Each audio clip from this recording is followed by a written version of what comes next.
Tila marami ang nakapansin kung paano kiligin si Alice Goo, habang tinatanong ni Congressman Chino Almario sa hearing ng House of Representatives of the Philippines.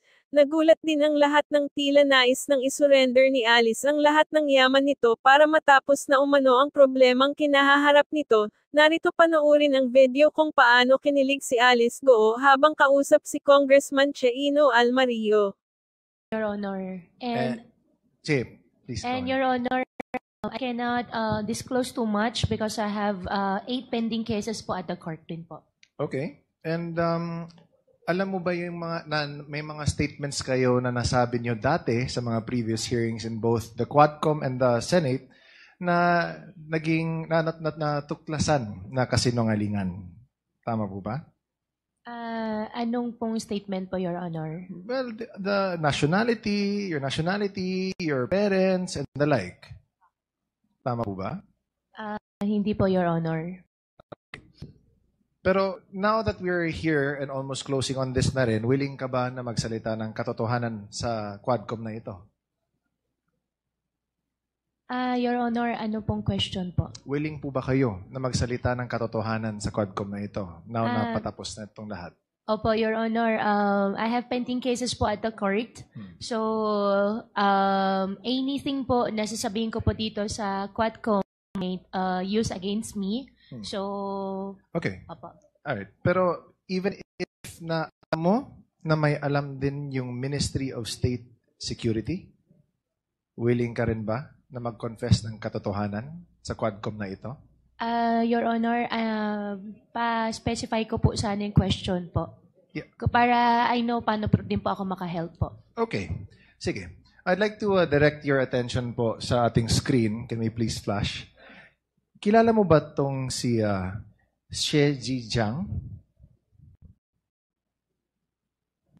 Hindi po, Your Honor. Hindi po. Okay. I'd like to put that on the record, Mr. Chair, na hindi po niya kilala the person in question na si Xie Zhijiang. Nung nakarang mga hearings, and I'll just put this on the sideline lang because I will touch back on this one again, Mr. Chair. Nung nakarang mga hearings, sinabi niyo po sa Senado and dito sa Congress na ikaw ay Pilipino. Tama po ba? Yes po, Your Honor. And sabi niyo din dito lumaki. Tama po ba? Yes po, Your Honor. Dito kayo ipinanganak. Tama po ba? Yes po, Your Honor. I have my Filipino birth certificate po. And dito din kayo, Pilipino din yung mga magulang ninyo po? Ang alam ko po, ang nanay ko po ay Filipina po. Okay. And yung tatay mo? Tatay ko po ay Chinese. Okay. Now, let's circle back a few years before, more recently, yung sa pagtakbo ninyo bilang mayor po. Ano ulit yung naging rason ninyo kung bakit kayo nagdesisyon na tumakbo bilang mayor ng Bamban? Your Honor, unang-una po, short answer lang, Ms. yes po. Tatlo po kasi yung ko po, yung sagot ko po diyan. Isa po sa tatlo ay childhood dream ko po. Pangalawa po, sa Bamban po ko lumaki, gusto ko somehow makapag-share din po ng kung anong pong meron ako. Gusto ko rin po natulungan yung mga kababayan ko po. Pangatlo po, tinulungan din po ako ng former mayor din po namin town para sa kampanya din po. Okay. And saan kayo kumuha ng pondo para tumakbo bilang mayor? Your Honor, 37,000 po ang aming voters. Hindi po ganun kalaki. So, saan lang kayo kumuha ng pondo? Kasi kailangan ng pondo, di ba? Para magkampanya. So, saan kayo kumuha ng pondo? Your Honor, kumuha po ako ng pondo sa negosyo ko po. Okay. And itong negosyo is? Your Honor, lahat po ng negosyo ko po, sinampan po nila ng AMLAC. So, I invoke my right against self-incrimination po pagdating po sa business po. Okay. Can we show the next slide? Gusto ko lang pakita. So, confirm niyo po, Miss Alice, na kayo po ito sa likod po ng Ford F-150. And yan si Cassie, na nakasakay din ng Can-Am. Ano ba yan? Riker Sport 900? Tama ba? Your Honor, hindi po yung campaign. Yan po Ano ay yan? town fiesta po. Town fiesta lang. Opo. Okay. So, very interesting. Kasi from what I remember, kasi ako mahilig ako sa kotse, pero yung kotse ko is a 2003 Camry. And medyo may kamahalan din yung mga nakikita natin dito sa pictures. But sige na lang. So this was a fiesta naman din and very festive. Pero kayong dalawa yung nasa picture, tama po ba? Yes po, Your Honor. Okay. So you deny lahat ng mga funding na nakuha mo for your campaign, galing sa sarili nyo, sa businesses? Yes po, galing po sa sarili po lahat, Your Honor. Okay. Now, you didn't ask for any funding from any Chinese person, Filipino? Never po. Okay, sige. Filipinos po, may mga friends po na tumulong in kind. Pero finances po, wala po. Okay, sige. I'd like to point out to this committee that even if we have been making our own researches, pulling our own inquiries, this is another source from a completely different party and is unrelated to what we do. Pero nagkataon that the person named Xie Kailun, who Xie Zhejiang trusted with the encrypted files, showed to Al Jazeera that there is a dossier confirming that there are Chinese spies all over, at least Myanmar, but here also in the Philippines, and undoubtedly shows Go Huaping. In the picture, where she was born, even her mother, and the name of Lin Wenyi. Mr. Chair, again, we were told, kanina nagtanong tayo, kung lumaki ba si Ma'am Alice dito sa Pilipinas, kung dito ba siya ipinanganak, kung Pilipino ba yung mga magulang niya. Said dito daw siya lumaki, which is false. Because paano malalaman or ma-identify ng mga tao doon mismo sa address sa Fujian na nakilala nila si Alice Go Huaping as anak ni Lin Wenyi nung pinakita nila yung picture ni Go Huaping sa kanila. Number 2, tinanong natin kung saan ba siya ipinanganak. Nakita na nga. Doon mismo. She left daw late of 2002. Sabi pa ng tao na in-interview ng Al Jazeera doon mismo sa Fujian. And might we take note, Mr. Chair, na sa video, nung pinuntahan nila yung address na nakalagay sa dossier, sa encrypted dossier, is a local office ng Communist Party of China. So, Mr. Chair, I think this in itself speaks volumes na. No? Again, nakakainis na time and time again, dinideny ni Go Huaping lahat ng mga questions na tinatanong namin sa kanya. Okay. Again, let me ask. Go Huaping, kilala mo ba si Xie Zhejiang? Yes or no? Your Honor, yung Xie Zhejiang na sinasabi niyo po, yan po ba yung pinakita niyo po niya sa akin sa picture? Correct. Hindi ko po siya kilala. At sana po, Your Honor, Mr. Chair, makuha ko rin po yung details. Gusto ko po magdemanda. Hindi ko po sila kilala. Hindi natin madidemanda, Ms. Alice, dahil kasi he's in Thailand. Go Huaping, kilala mo ba si Xie Zhejiang? Yes or no? Your Honor, yung Xie Zhejiang na sinasabi niyo po, yan po ba yung pinakita niyo po niya sa akin sa picture? Correct. Hindi ko po siya kilala. At sana po, Your Honor, Mr. Chair, makuha ko rin po yung details. Gusto ko po magdemanda. Hindi ko po sila kilala. Hindi natin madidemanda, Ms. Alice, dahil kasi he's in Thailand. And the reason why he's speaking the truth now is because, as he was saying din in the video, although hindi lang pinakita dito, is that he is also being illegally detained daw, sabi niya. Kaya sa galit niya, he wants to speak also the truth out to the world na iniipit na rin siya ng Chinese Ministry of State and Security. So, what does he have to lose? That's why nga sinabi nga niya sa inyo Miss Go Huaping na tell the truth. Don't fall to the same mistakes that he has done. Kasi nga, he also fears for your life. Remember, nung Senate hearing, na you mentioned na you didn't want to name names because you feared for your life. And because of that, the Senate granted you security and asylum within the PNP's compound. Ngayon, na nag-executive session na kayo, sabi ng Senate na there was nothing to go about except for one name na hindi pa din namin alam. But if we look at it, there is no doubt, kitang-kita na. Hindi na galing mismo dito sa Quadcom, pero in an international company that whose job is to search for the truth worldwide. So, Mr. Chair, I'd like to submit this video na this is confirmation that what we've been trying to unearth here, marami na din dyan na nakikita din that corroborates not from us but from other parties as well. Which also means that this Quadcom should also be the avenue for which other people should also go to us to reveal more of the truth kasi kailangan din natin yung kompletong katotohanan. Which is why this is an open call to action, Mr. Chair.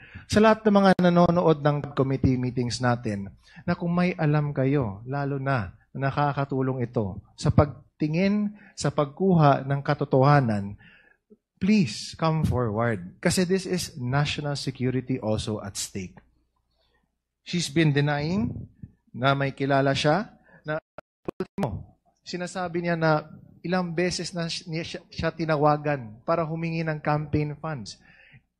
Kung hindi niya alam yun, or if he was saying, if it wasn't even in the same timeline, then he wouldn't have said that.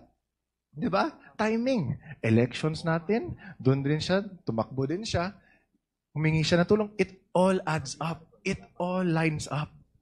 So, Mr. Chair, I'd like to submit this video to the committee. And I hope na people really try this time na mas marami pa na will come forward to speak truth to this matter. Thank you, Mr. Chair. Thank you, Congressman Mario. So, before we recognize the next interpellator, may tanong lang ako kay Miss Go Huaping. So, hindi mo kilala yon, ano? Your Honor, unfair naman po para sa akin. Hindi ko po siya kilala at never po ako humingi ng campaign fund entirely. Never po ako humingi ng campaign fund during my campaign period. At nung video na pinakita po ni Congressman Chino po kanina, hindi ko po siya kilala. At gusto ko rin po na iparating sa lahat ng kababayan ko at Pilipinas na rin po. Mahal ko pang Pilipinas. Kasi nabanggit dun sa video na you're probably a spy. Hindi po ako spy. So hindi ka spy? Totally po, hindi po ako spy. Hindi ikaw yung nasa picture? Hindi po ako spy, hindi po ako nasa picture, at hindi rin po, Your Honor, ako yung sinasabi niya. Kasi yung parang pinakita niyang dokumento, I don't know if that is a birth certificate from China, it clearly shows a picture that resembles your feature. Diba? So, 1, 2, pangalan mo, yung Go Huaping. Tapos yung place of birth mo, nakalagay daw doon. Nakalagay, China di ba? So, how will you now tell us and convince the Filipino people na ikaw ay hindi spy at ikaw ay hindi involved dito sa Pogo? Your Honor, I think our government agencies can prove din sa darating ng araw na hindi po ako spy dahil hindi naman po talaga ako spy. Secondly, yung tao po na nasa video po kanina, I'll find way para hindi ko po alam kung paano, pero I'll talk to my lawyer, especially the network, magdidemanda po ako. Okay, sige. Thank you. The next interpellator is Congresswoman Migs Nograles. You're recognized. Thank you you, have 5 Mr. minutes. Chair. Before that, Ms. Alice Go, you said you will file a case against this Cheji Zian, and you said you will tell the network. Anong network to? Per my record po, kung di po ako nagkakamali, Al Jazeera Network. Okay, Yung thank nakita you. ko po kanina. Pero babalikan ko po kung tama po yung naisulat ko po, Your Honor. Thank you. Mr. Chair, I'll go back to some questions in relation to the video. So again, Ms. Alice Go, Mr. Chair, you are denying that you are a Chinese spy. Hindi po ako spy. Well, Mr. Chair, wala naman atang spiya na mag-aamin na spiya siya. No. So, it really begs the question. But anyway, alam nyo ba, Ms. Go, na itong si She Ziyang, na umamin na Chinese spy siya, na sinabi naman niya, kilala ka niya, ay inamin niya na dito siya na-recruit sa Pilipinas? Your Honor, I cannot answer your question dahil hindi ko po siya kilala. So, to put in record, this video showed, mahaba kasi to, it's an excerpt of the video, that inamin niya na recruited siya dito sa Pilipinas. In fact, can we show lang na nagpakita siya ng picture na nandito siya sa Pilipinas. I think it's one of the recruiters. Kung pwede lang natin mapakita yung picture na yon.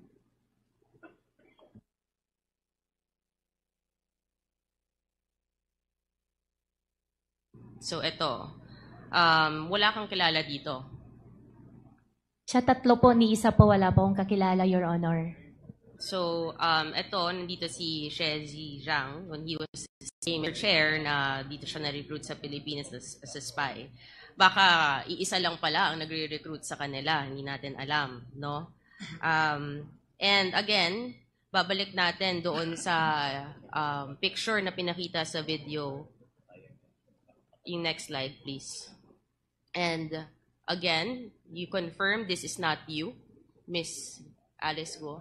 Your Honor, hindi po ako yan. This is not you. Okay. Ang katanungan ko, Miss God, because you're saying that hindi mo kilala at dedemanda mo, ano naman mabe-benefit din nitong si She Ziyang to name you?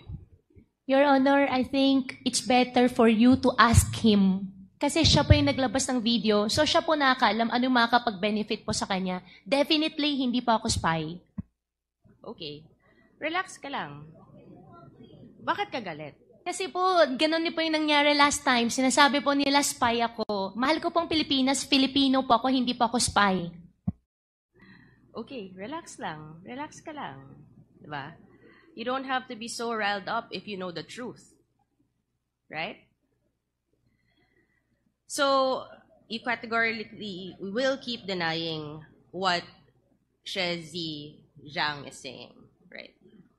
He mentions na pinanganak ka sa Fujian, China. And na nanay mo, si Lin Wenyi. Allegations po niya yun, Your Honor. And who is Lin Wenyi?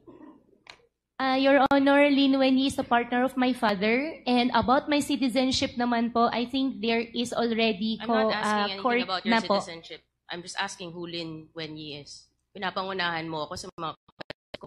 Hindi ko naman tinatanong. Masyado kang defensive. You know, mga actuations mo, medyo, it's showing something, Miss Guo.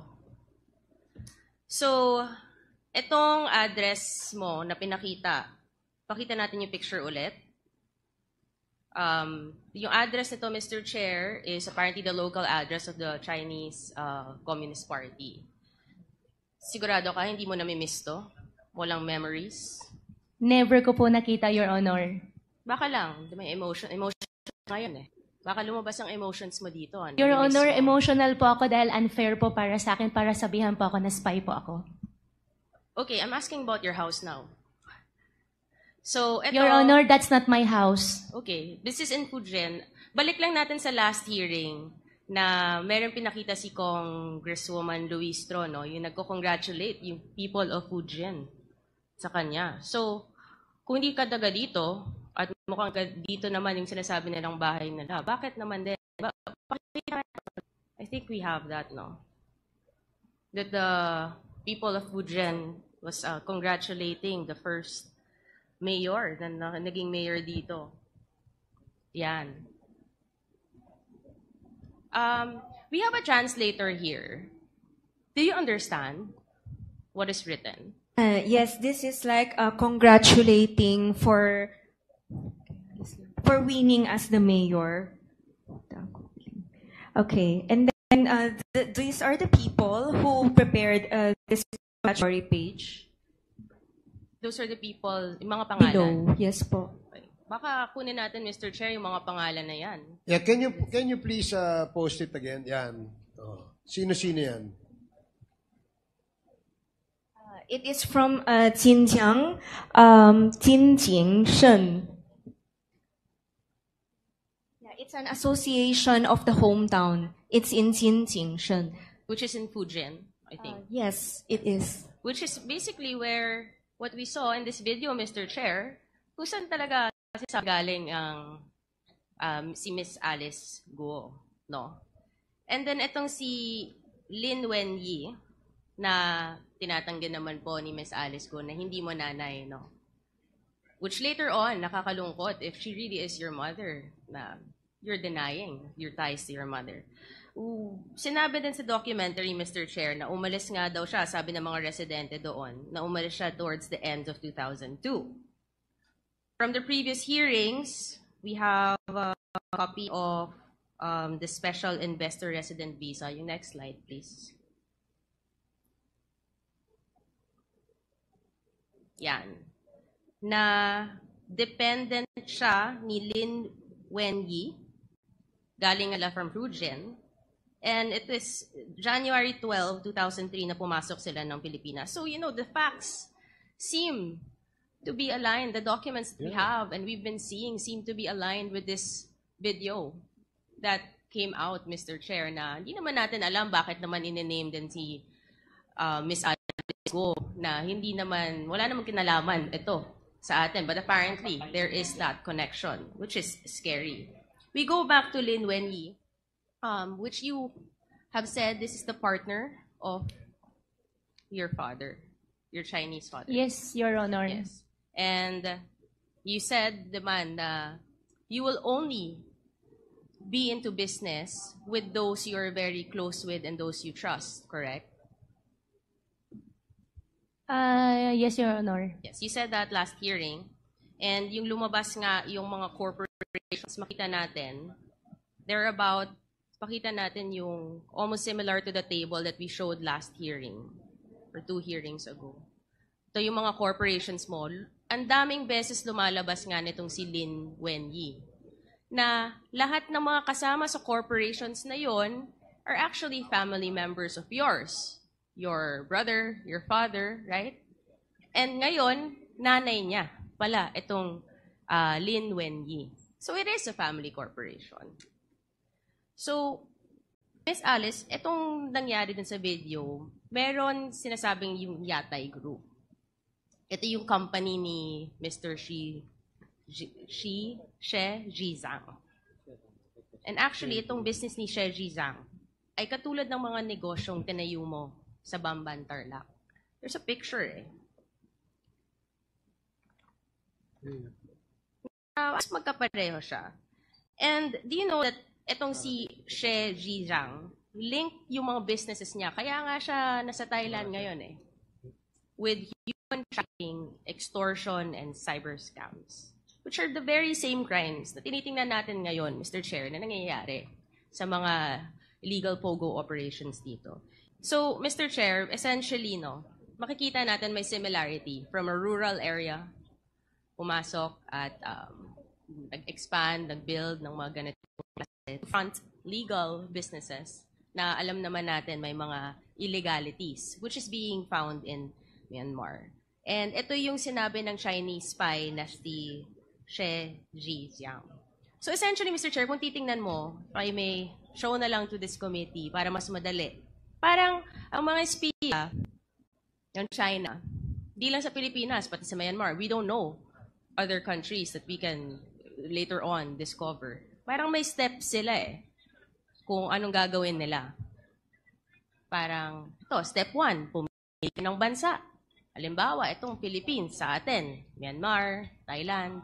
Step 2, pumili ng lugar na pagtatayuan ng mga industrial complex, which we have seen in Porac, Pampanga, and in Bamban, Tarlac.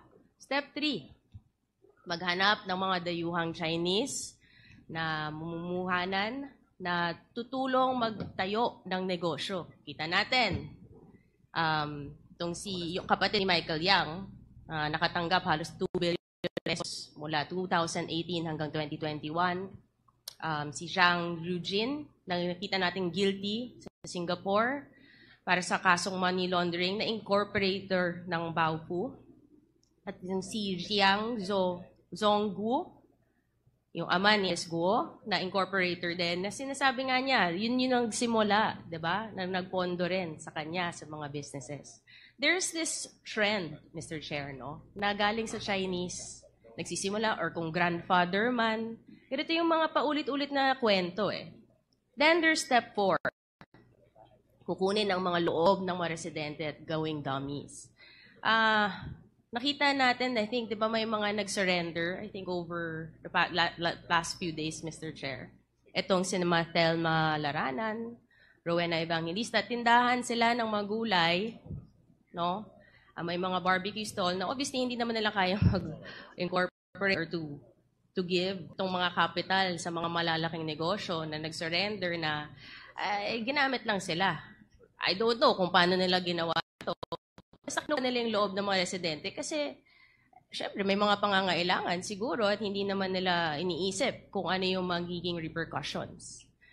Then there's step 5 na maghahanap ng makapangyarihan na tao na may pera at impluwensya sa gobyerno na alam natin na tinatanungan natin na ngayon hindi na natin makita, Mr. Chair, ang dating presidential spokesperson na kita natin, tinulungan niya, bigyan ng permit, ang mga pogo, known personality who's the lawyer and owns several properties connected to what we have been seeing the past few hearings.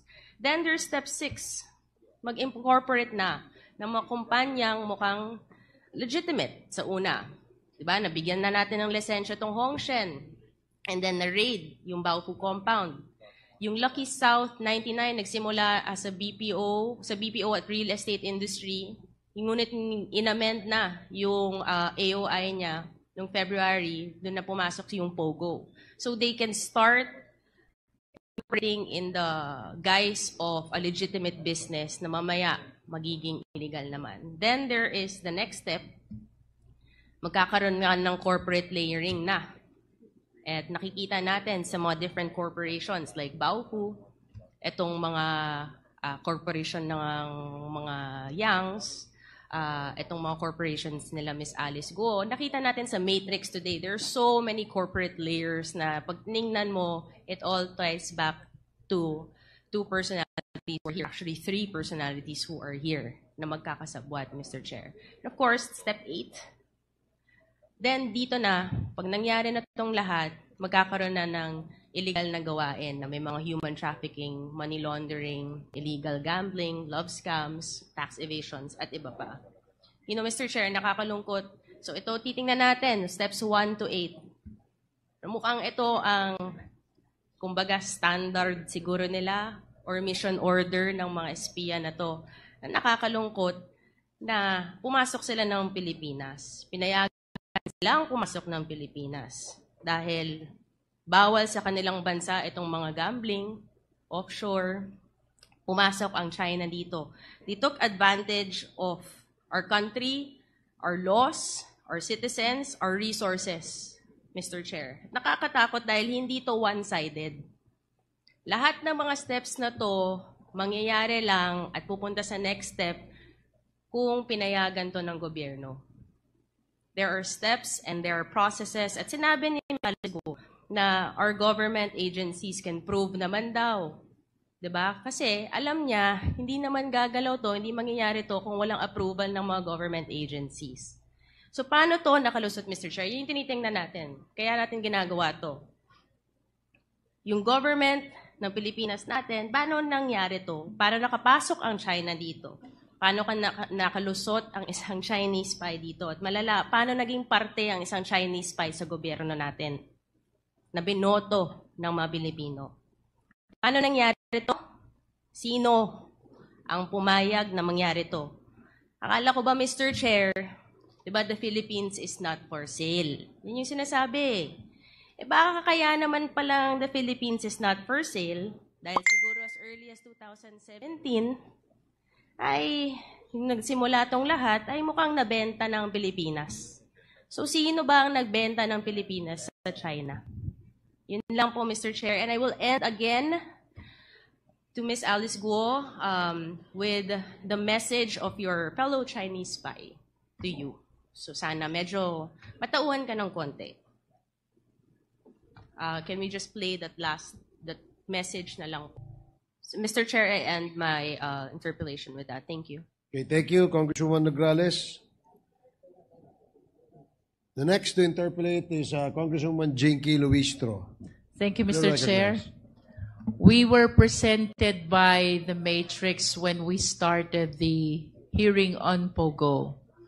And indeed, Mr. Chair, the number of corporations, including the incorporators, are really overwhelming.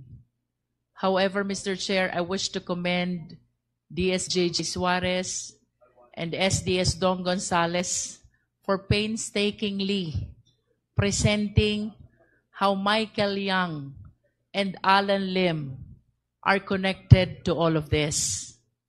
However, Mr. Chair, to give us a rundown on how this investigation is going in relation to the matrix that was presented earlier, I wish to summarize what we have gone through already by enumerating the 4 significant personalities along with the corresponding location and the companies involved.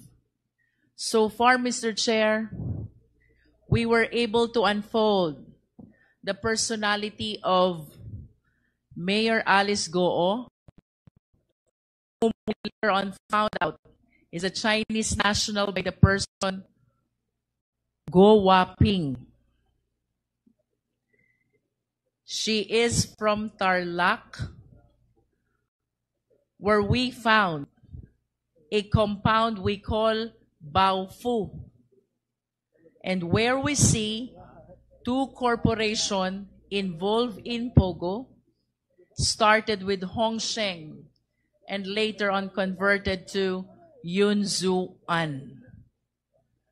The second personality, Mr. Chair, is Cassandra Lee Ong.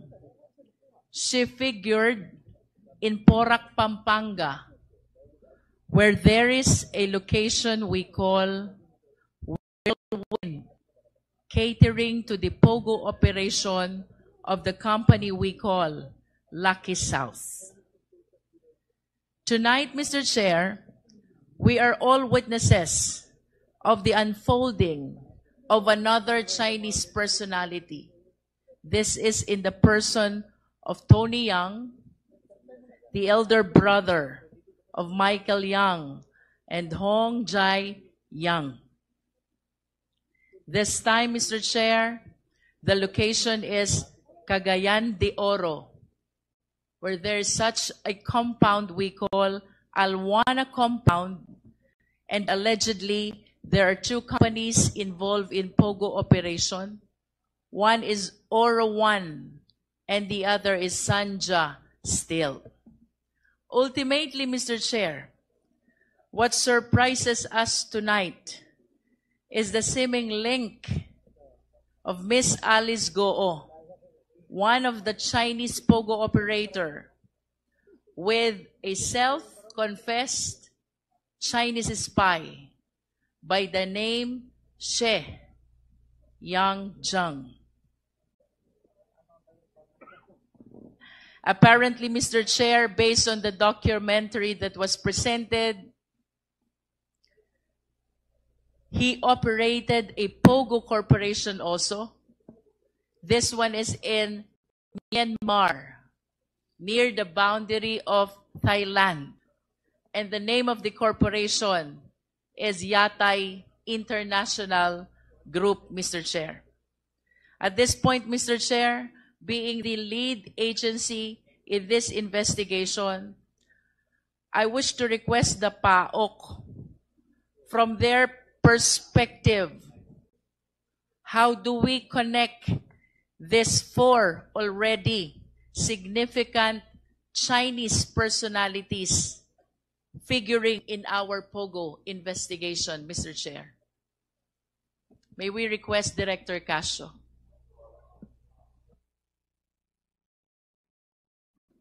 Madam Chair, as previously explained in the different hearings, it's more of the financial transactions that basically exposed the intricate links of these 4 said individuals and the companies to which they are also associated.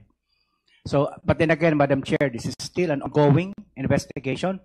So we will be able to uncover as we proceed with the financial investigation as we defer to the AMLC, Madam Chair. May we know, Mr. Chair, if PAOK has come across already this Oro 1 and Zanja Steel with respect to the allegation concerning POGO operation? With regards to Oro 1, Madam Chair, we heard about it during the, because of a news report that was wherein a supposed inspection was conducted in the said location of Oro 1. And then when we heard of that particular inspection, ma'am, we dug into our files and were able to check that indeed Oro 1 was a customer service representative of Shonway Technology. By the way, Madam Chair, there are 8 others at one time that were CSR of Shonway Technology. How about Sanjay Steel Corporation, Mr. Chair? Madam Chair, with regards to Sanja, this is an ongoing investigation together with other law enforcement agencies and intelligence agencies, so to speak. We've seen the name of Philippine Sanja Steel in different alleged illegal transactions, not necessarily related to POGO, Madam Chair. But have we visited the location of this Sanja Steel? The facility? As far as the commission is concerned, Madam Chair, no. When the Bureau of Immigration was able to apprehend Mr. Yang last week at the Ninoy Aquino International Airport, we've received reports that a good number of vans left the compound early morning of the same day, the following day that he was apprehended, supposedly with the purpose of bringing out the foreign nationals in the area. I understand that the only case that Tony Yang is facing right now is violation of immigration law. Is this correct? That is affirmative, Madam Chair. Do we have AMLA here? Mr. Chair, I wish to ask the AMLA if he's seeing any case which can possibly be filed against Tony Yang concerning his several corporations here in the Philippines, particularly with respect to violation of the AMLA. Magandang hapon po, Madam Chair. Madam Chair, may we request the resource speaker to please speak louder and maybe closer to the microphone? Magandang hapon po, Madam Chair. Money laundering is a derivative crime, meaning it has to proceed from an unlawful activity. As mentioned by Dr. Casio, what Mr. Yang is facing right now is violation of immigration law, which is not a predicate offense under the AMLA. But just the same, Your Honor, we are gathering all information, personalities that come up during investigation. We gather intelligence information and we investigate, Your Honor. Mr. Chair, I wish to direct my question this time to Alice Goo.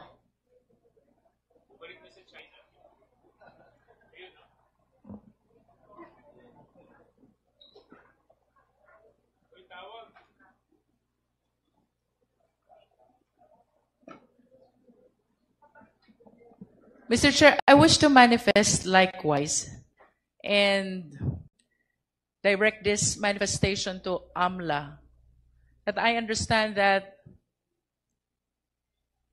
there are cases already filed against the incorporators of Brick Hearts.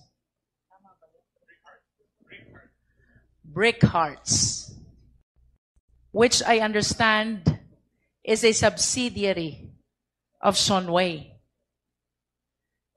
And Shonway being the company which is being served or serving Oro One and Sanja Steel. Considering the corporate relationship of Brick Hearts, Shonway, Oro One, and Sanja Steel, are we not considering any possibility of violation of AMLA, having the cases filed already involving Brick Hearts as the predicate crime?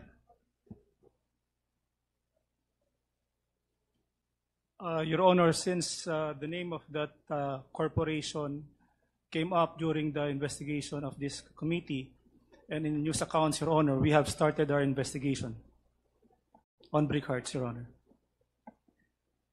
May we ask PAOK, considering the presentation of DS JJ Suarez earlier, that there was a kidnapping discovered in Brick Hearts, meron po ba tayong naka-file na kaso against the incorporators of Brick Hearts? None to our knowledge, Madam Chair. We've heard of the kidnapping in relation to Shuangma Technology and in relation to Hearts. But then again, I would direct the said question to the Philippine National Police because the said reports were directed to them during that time of the investigation, Madam Chair, not to the Commission. Mr. Chair, can we hear from the PNP? If we have the PNP here. There is a kidnapping incident in Brick Hearts. This one involves a Filipina. So may we know if a case was filed concerning this kidnapping incident?